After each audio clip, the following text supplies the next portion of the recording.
Petrol diesel की बढ़ती कीमतों से देश भर में हाहाकार मचा हुआ है और केंद्र सरकार कहती रही है कि पेट्रोल डीजल की कीमतों का कंट्रोल उसके हाथ में नहीं है। लेकिन अब 5 राज्यों की सरकारों ने पेट्रोल की बढ़ती कीमतों पर काबू पाने के लिए एक बड़ा कदम उठाया है। ये राज्य हैं राजस्थान, पश्चिम बंगाल, असम, मेघालय और नागालैंड। इन राज्यों की सरकारों ने पेट्रोल डीजल पर लगने वाले वैल्यू एडेड टैक्स यानी वैट में कटौती का ऐलान किया है, जिससे वहाँ पेट्रोल की कीमतें कम हो गई हैं। अब आपको बताते हैं कि इन राज्यों की जनता को तेल पर क्या फायदा मिलने वाला है। राजस्थान सरकार पेट्रोल डीजल पर लगने वाले वैट में 2-2% कटौती का ऐलान कर चुकी है। वहीं पश्चिम बंगाल सरकार ने पेट्रोल डीजल पर लगने वाले वैट में प्रति लीटर 1 रुपए की कटौती का ऐलान किया है। असम सरकार ने टैक्स में 5 रुपए की बड़ी कटौती की है, जबकि मेघालय सरकार ने इससे भी कहीं ज्यादा जनता को बड़ी राहत दी है। मेघालय में पेट्रोल पर 7 रुपए 40 पैसे की कटौती, जबकि डीजल पर 7 रुपए 10 पैसे तक टैक्स कम कर दिया गया है। तो वहीं नागालैंड में पेट्रोल और दूसरे मोटर स्पिरिट्स पर टैक्स 29.80% से घटाकर 25% प्रति लीटर किया गया है। इससे राजधानी कोहिमा में पेट्रोल का रेट 3 रुपए 7 पैसे कम हो गया है।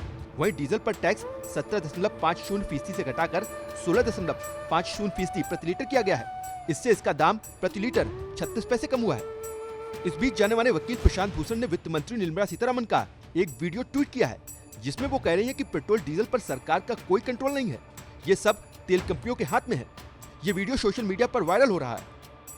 So if all this is the reality, it is the oil marketing companies of India who will have to say whether they want to cut it down, whether they have to go up, because technically the oil prices have been freed. Government has no control over it. It is the marketing companies which import the crude, refine it, then distribute it, put the cost for logistics and everything else.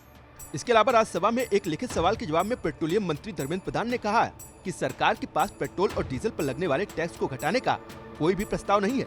उन्होंने कहा कि petrol और diesel पर tax बढ़ाना या कम करना सरकार की जरूरतों और मार्केट की स्थिति पर निर्भर करता है। पेट्रोल डीजल की कीमतों में रोज कुछ न कुछ इजाफा हो रहा है। कई शहरों में प्रीमियम पेट्रोल तो 100 का आंकड़ा पार कर गया है। वहीं सामान्य पेट्रोल 90 के पार पहुंच चुका है। असम में पेट्रोल डीजल की इतनी ज्यादा कीमतों के पीछे केंद्र और राज्य सरकारों की तरफ से लगने वाला भारी भरकम टैक्स है। जैसे दिल्ली में 16 फरवरी 2021 के हिसाब से पेट्रोल का बेस प्राइस 21 रुपए 82 पैसे प्रति लीटर था, जिसमें ढुलाई के 28 पैसे और जुड़ गए। इसके बाद ऑयल मार्केटिंग कंपनियां ये तेल 32 रुपए 10 पैसे के भाव से डीलर्स को बेचती हैं। फिर लगता है केंद्र की तरफ से प्रति लीटर पेट्रोल पर 32 रुपए 90 पैसे का एक्साइज टैक्स। एक्साइज टैक्स लगने से इसकी कीमत पहुंच गई 65 रुपए। इसके अलावा हर पेट्रोल पंप डीलर हर लीटर पेट्रोल पर 3 रुपए 68 पैसे का कमीशन जोड़ता है। फिर लगता है राज्य सरकार की तरफ से वैट यानी बिक्री कर।